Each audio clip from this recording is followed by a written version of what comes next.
Bismillahirrahmanirrahim. Assalamualaikum warahmatullahi wabarakatuh.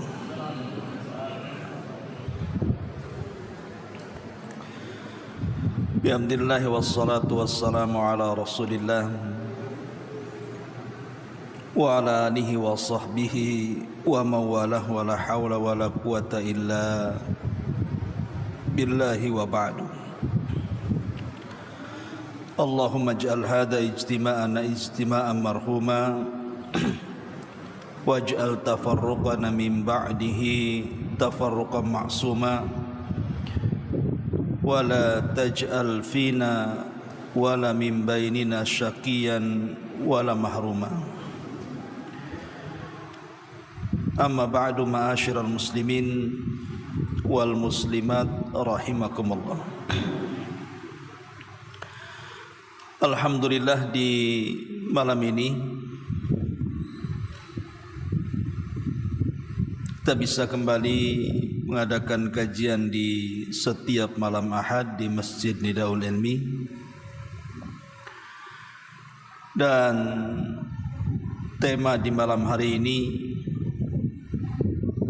khusus untuk para santri juga, tentang keajaiban kenapa seorang muslim itu harus bangun sebelum subuh. Ma'asyiral muslimin wal muslimat rahimakumullah. Nabi sallallahu alaihi wasallam bersabda dalam sebuah potongan hadis, wal yastayqid naimuha wal yastarih qaimuha. Hendaklah orang yang tidur bangunkan mereka, dan orang yang lelah melaksanakan qiyamul lail maka istirahatlah. Manusia ketika tidur itu terbagi menjadi dua kelompok. Ada yang memang diberikan taufik oleh Allah Subhanahu wa taala mampu bangun di sepertiga malam akhir, kemudian melaksanakan tahajud. Tapi ada sebagian orang yang tidak sanggup bangun di sepertiga malam. Dia hanya bisa bangun itu ketika mendengar azan subuh. Makanya Nabi SAW mengatakan, fal yastayqid naimuha. Hendaklah orang-orang yang tidur tidak bangun kecuali sampai mendengar azan, maka bangun sebelum azan. Tapi bagi yang mampu bangun kemudian melaksanakan tahajud di sepertiga malam, maka hendaklah beristirahat supaya jangan sampai solat malamnya mengganggu solat subuhnya. Dari sini para ulama beristimbat bahwa selambat-lambatnya seorang muslim itu bangun di azan kedua sebelum azan pertama.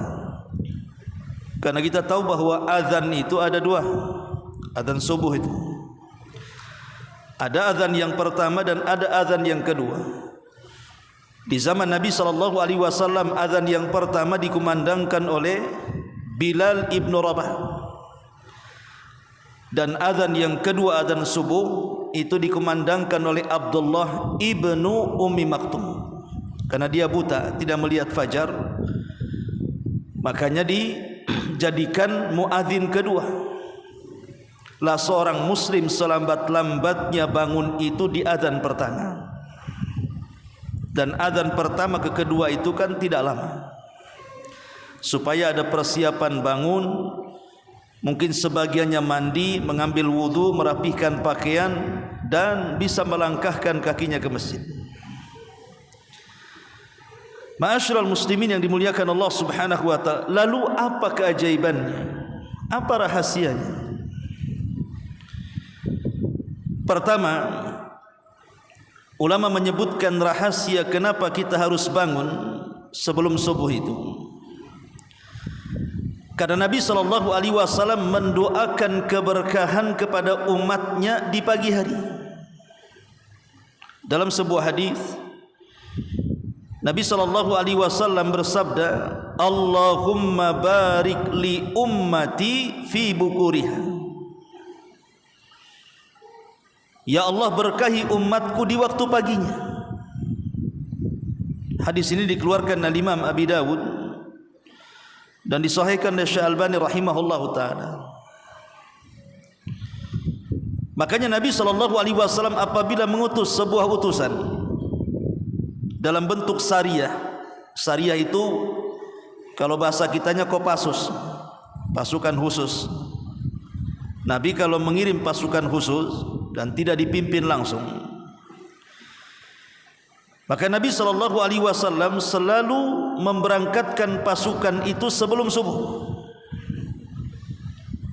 Dan itu gaya perang Nabi. Nabi itu kalau menyerang tidak pernah menyerang di siang hari, di sore hari, di malam hari, tidak.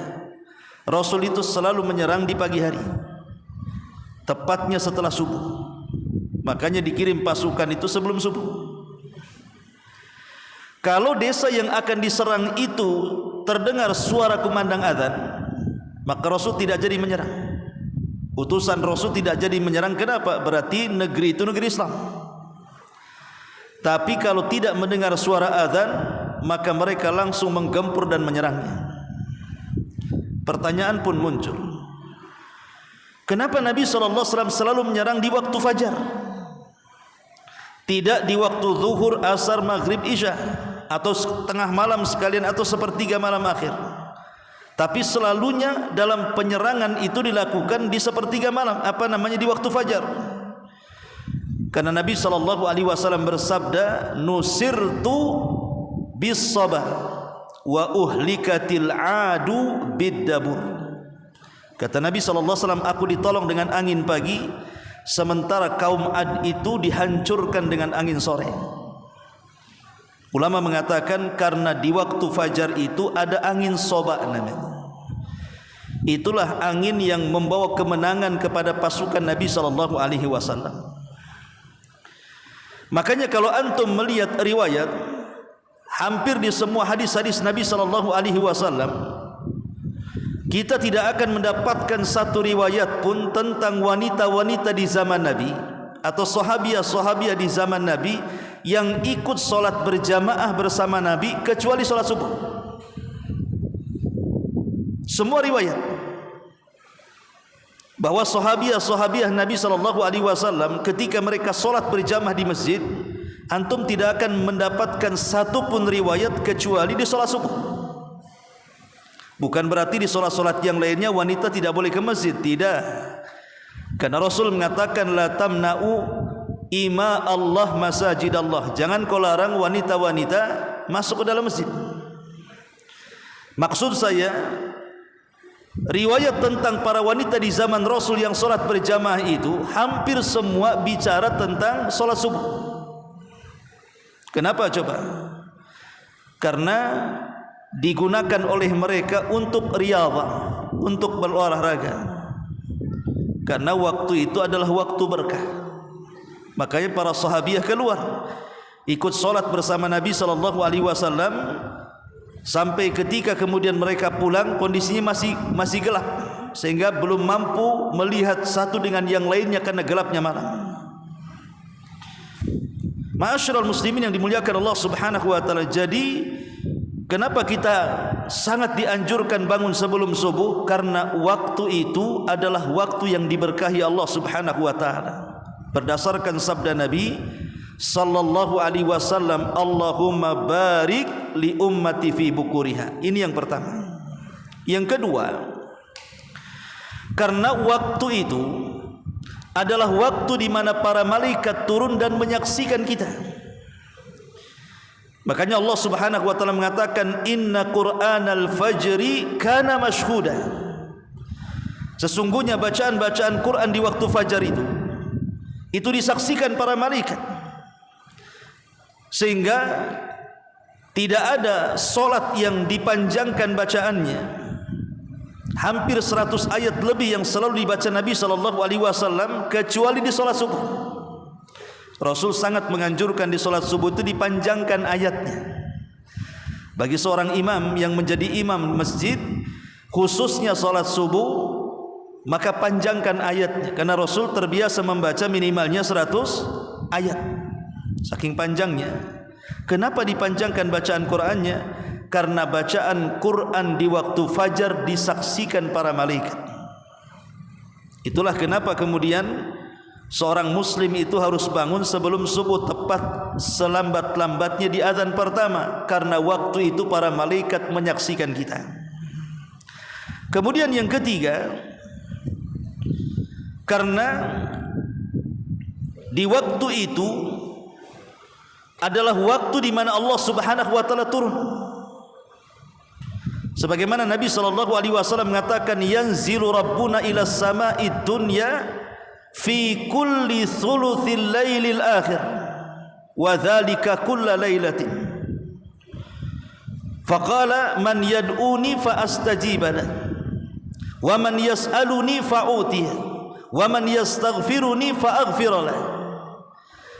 Kata Nabi SAW, yanzilu rabbuna ila sama'id dunya fi kulli thuluthil lailil akhir wa dhalika kulla lailatin. Jadi Allah turun ke langit dunia pada sepertiga malam akhir. Dan sepertiga malam akhir itu ya mulai dari jam 2 sampai subuh. Itu namanya sepertiga malam akhir itu. Disitulah Allah Subhanahu wa taala turun ke langit dunia, dan itu setiap malam.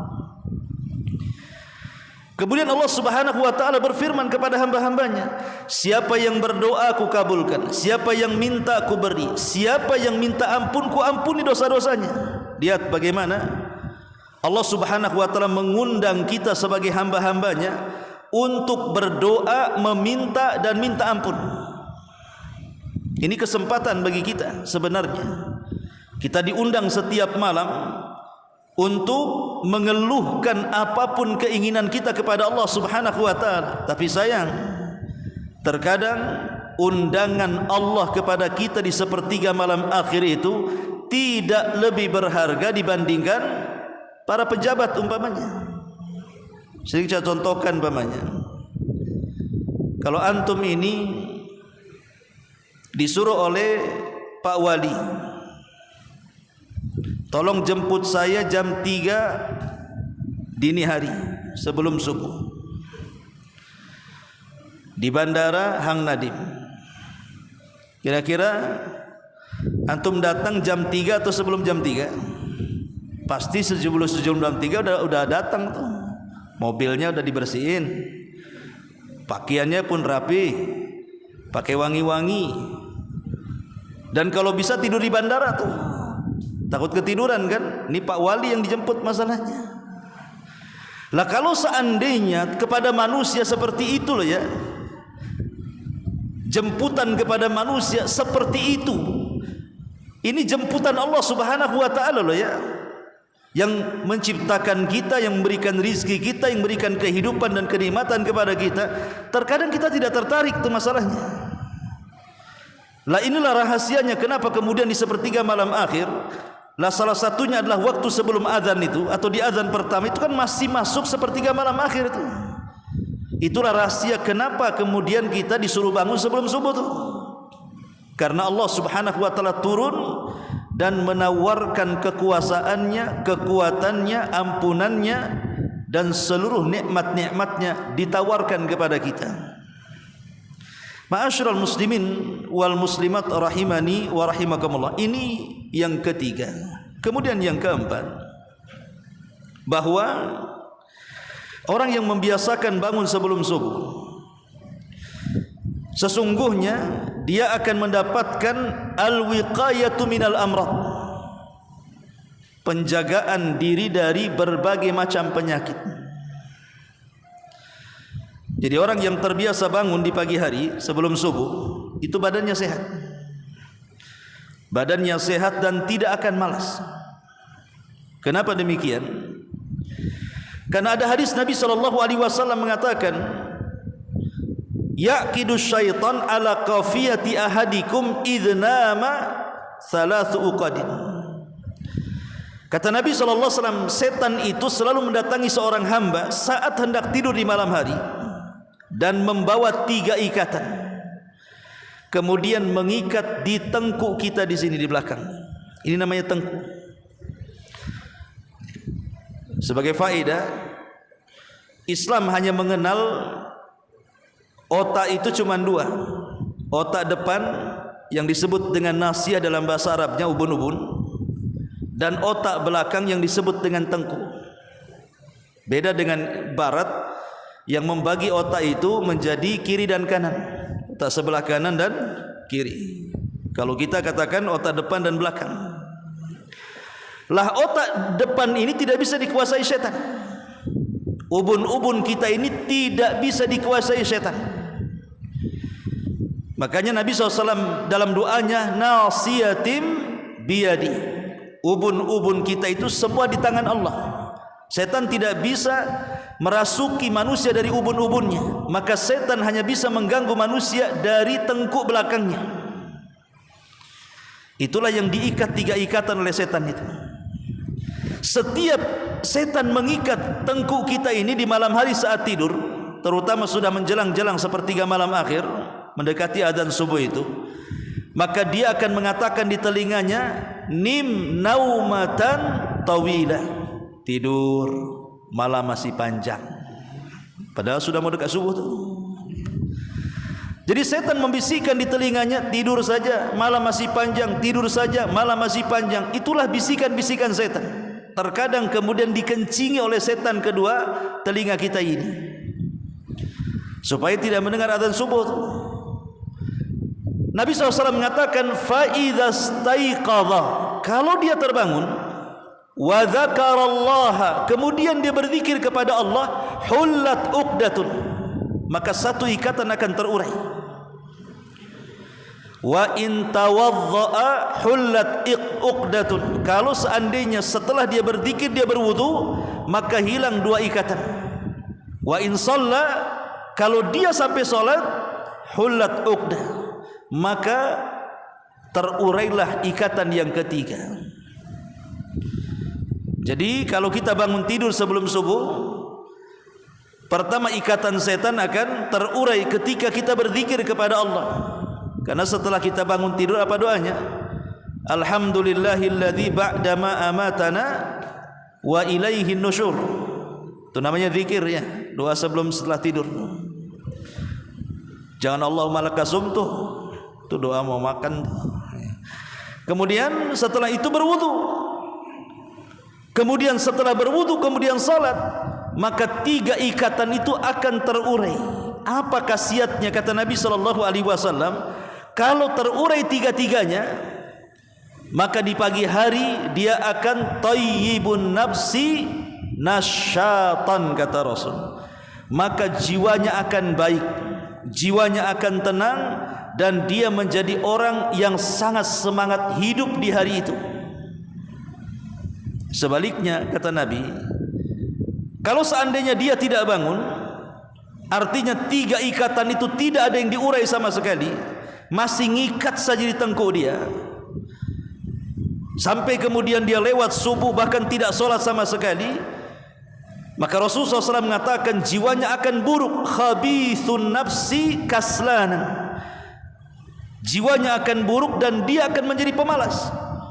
Sehingga menurut para pensyarah hadis ini mengatakan bahwa orang yang tidak terurai ikatan-ikatan tengkuknya, maka 1 hari itu dia akan dirundung dengan berbagai macam masalah yang terkadang masalah itu tidak tahu dari mana asalnya. Tahu-tahu banyak masalah saja. Inilah rahasianya kenapa kita harus bangun sebelum subuh nih, supaya kita bisa mengurai ikatan-ikatan setan. Dari ikatan-ikatan itulah kita bisa mengurai banyak permasalahan di hari itu. Ini yang keempat, rahasia kenapa kita bangun pagi itu. Kemudian yang kelima, al-hifdzu minasyarr atau al-wiqayatu minasyarr. Bangun sebelum subuh itu penjagaan kita dari setiap keburukan dan bahaya. Nabi SAW bersabda dalam sebuah hadis yang dikeluarkan Imam Ibnu Majah dari Samurah ibn Jundub radhiyallahu an, Rasul bersabda, "Man shalla subha fi jama'atin fahuwa fi dhimmatillahi azza wajalla." Barang siapa yang salat subuh berjamaah, maka dia berada dalam perlindungan Allah Subhanahu wa taala. Jadi orang yang salat subuh berjamaah, kata Rasul, maka dia akan mendapatkan perlindungan dalam satu hari itu dari Allah Subhanahu wa taala. Para pensyarah hadis ini mengatakan bahwa orang yang salat subuh berjamaah, maka satu hari itu tidak akan ada yang mendekati keburukan kepadanya. Apakah orang yang hasad yang sedang hasad kepada kita, orang yang dengki yang sedang dengki kepada kita, orang yang gibah, orang yang akan membuli, orang yang akan memfitnah, dan begitu seterusnya. Bahkan ada orang yang menyihir, menyantet dan yang semacamnya. Maka satu hari itu kalau kita salat subuh berjamaah akan dilindungi Allah Subhanahu wa taala. Luar biasa itu keajaibannya, dilindungi dari setiap keburukan. Makanya santri tidak boleh malas, harus bangun sebelum subuh. Ini diantara rahasianya. Kemudian rahasia yang lain juga adalah nurun yaumal qiyamah, atau nurun tamun yaumal qiyamah, cahaya yang sempurna pada hari kiamat. Nabi SAW mengatakan, "Basyiril masyaina fi dhulami ilal masajid bin nuri tami yaumal qiyamah." Beri kabar gembira kepada orang-orang yang berjalan menuju masjid di kegelapan malam, bahwa mereka akan mendapatkan cahaya yang sempurna kelak pada hari kiamat. Ulama ada yang mengatakan yang dimaksud beri kabar gembira orang yang berjalan di kegelapan itu, maksudnya adalah solat isya dan solat subuh, karena ini waktu gelap. Kalau di zaman dulu kan waktu isya dan waktu subuh kan waktu gelap-gelapnya gitu ya. Karena sekarang sudah ada listrik saja. Coba dipadamkan satu kota Batam ini. Waktu isya itu sudah gelap tuh, karena ada listrik aja makanya nggak gelap. Apalagi subuh kan itu waktu gelap. Jadi isya dan subuh itu di waktu gelap kita mau berjalan kaki menuju masjid, maka al jaza min jinsil amal, namanya sebuah balasan itu ditentukan amalannya. Sebagaimana dia rela berjalan di kegelapan, maka pada hari kiamat akan digantikan dengan cahaya yang sempurna kepada dia. Jadi orang yang selalu berjalan di kegelapan, maksudnya untuk beribadah kepada Allah, maka pada hari kiamat Allah akan gantikan dengan cahaya yang sempurna. Dan ingat, pada hari kiamat cahaya itu teramat sangat dihajatkan manusia. Ini juga di antara rahasianya. Kemudian rahasia yang lainnya adalah seseorang yang bangun sebelum subuh itu adalah sebab di antara sebab akan mendapatkan pahala yang berlipat. Ingat bahwa Allah Subhanahu wa taala setiap hari mengutus para malaikat yang bertugas di malam hari khusus untuk mencatat, dan yang bertugas di siang hari khusus untuk mencatat. Ini bukan raqib atid, raqib atid lain. Jadi pencatat amal kita itu 4 malaikat. Pertama raqib, yang kedua atid, kemudian yang ketiga namanya malaikat malam, kemudian malaikat siang.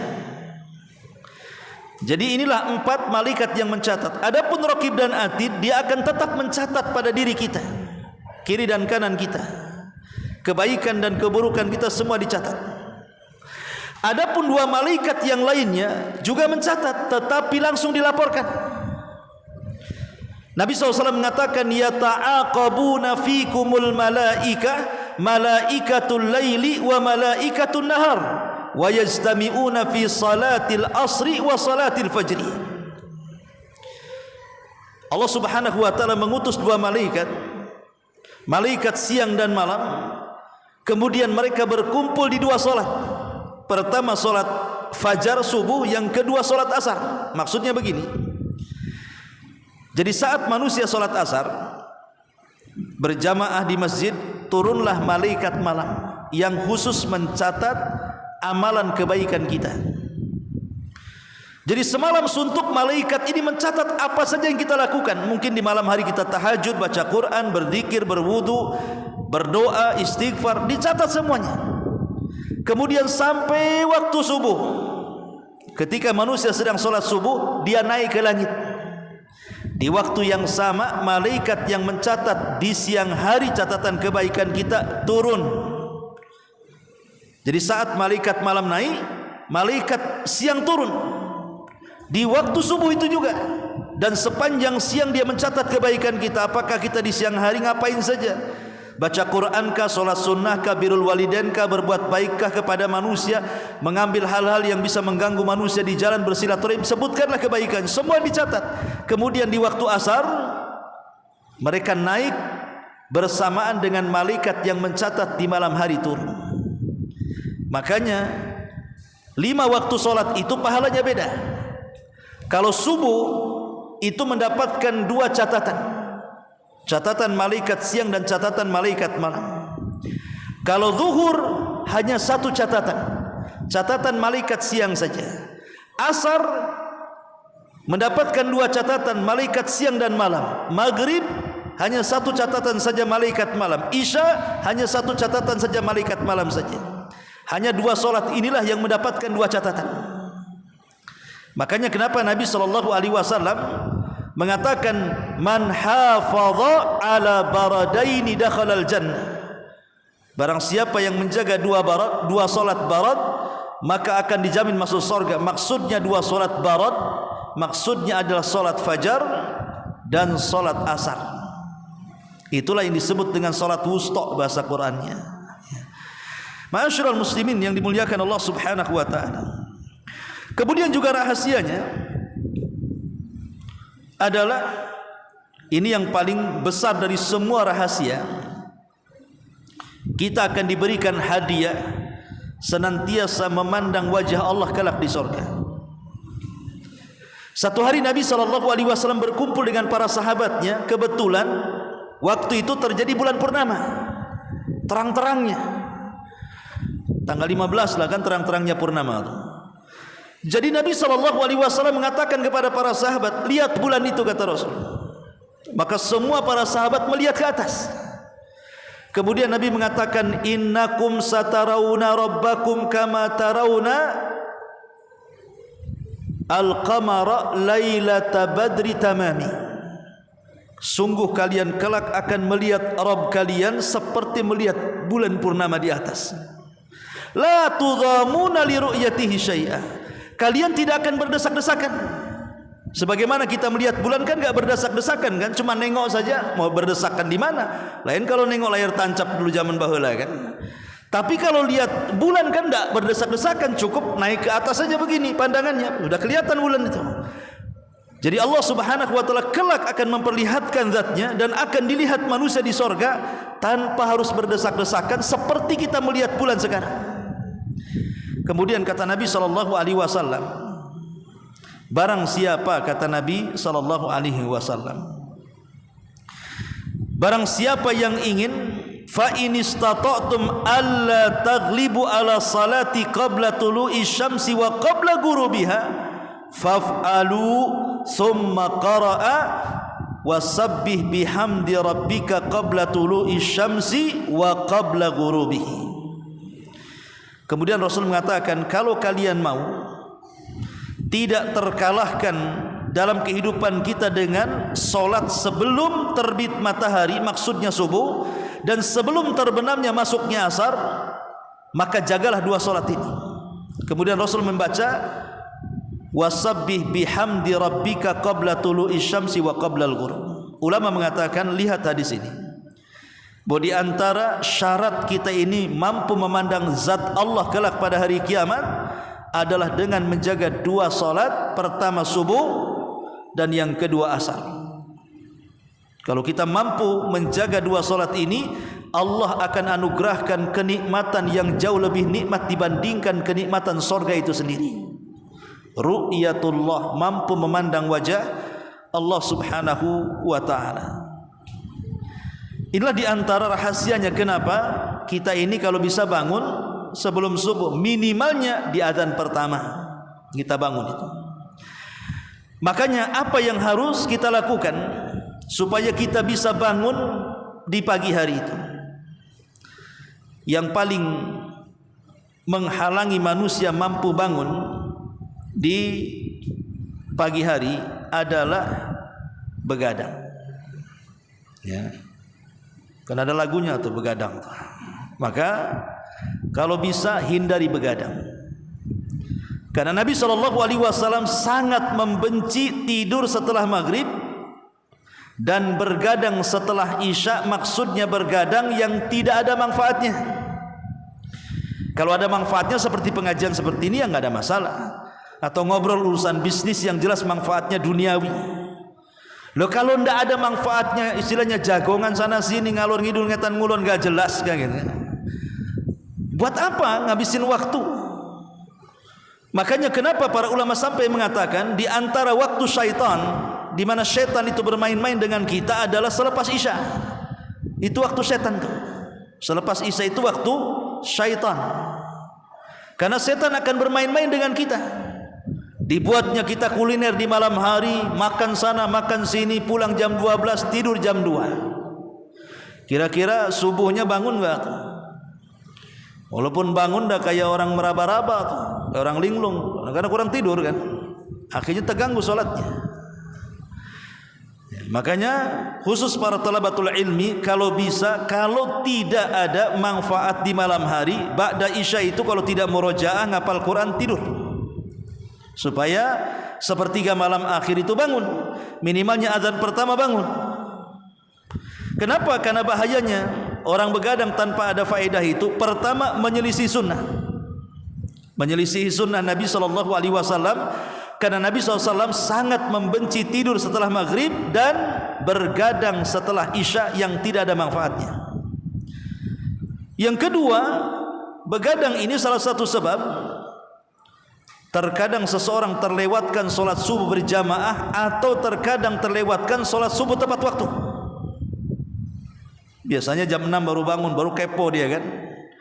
Allah lah sudah jam 6 nih, cemana? Kan sibuk akhirnya kan. Karena begadang malamnya. Atau dia tidak pernah mengambil hikmah kenapa Allah Subhanahu wa taala menjadikan malam, kenapa Allah menjadikan siang. Ini kan kuasa Allah kan. Kenapa Allah buat malam itu sedemikian rupa, agak gelap, tidak dimunculkan matahari tapi dimunculkan bulan, cahayanya pun tidak membuat menyengat, kemudian cenderung dingin hawanya supaya kita istirahat. Coba malah siang-siang sengaja Allah buat panas coba, supaya kita jangan tidur di siang hari. Dibuatnya panas, dibuatnya darah kita mendidih sehingga kita bisa bekerja. Sebab kalau seandainya malam terus tidak ada siangnya, kapan orang bekerja? Atau sebaliknya tidak ada malamnya siang terus, kapan istirahatnya? Rusak badan kita. Lah supaya tidak rusak badan kita, Allah buat dua waktu. Ada malam tempat istirahat, maksudnya tempat tidur, siang tempat beraktivitas. Makanya ketika Allah Subhanahu wa taala bersumpah dengan malam itu, Allah mengatakan wal-laili idz adbar, wal-laili idz adbar. Dalam ayat yang lain wal-laili idza asfar. Allah mengatakan dan demi malam idza, apabila menjadi gelap, dan demi malam ketika menghilang, maksudnya berubah menjadi siang.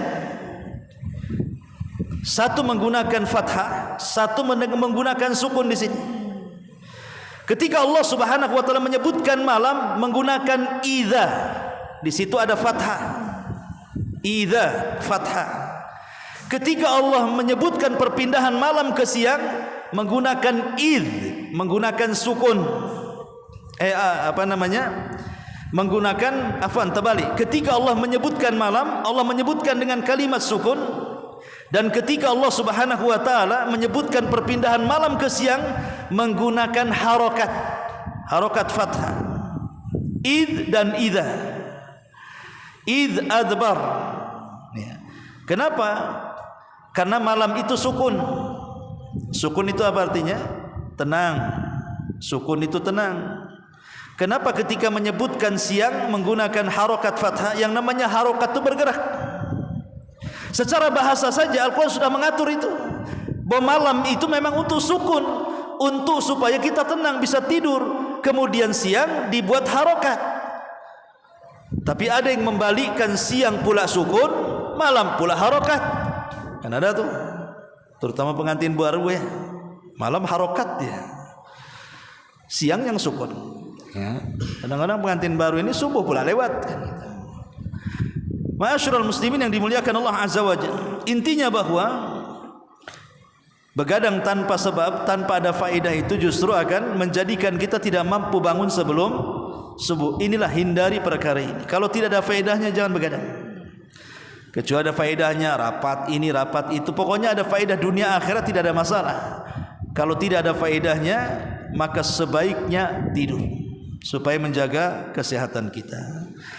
Wallahu a'lam bishawab. Ini diantara nasihat untuk para talabatul ilmi tentang rahasia di balik kenapa kita harus bangun sebelum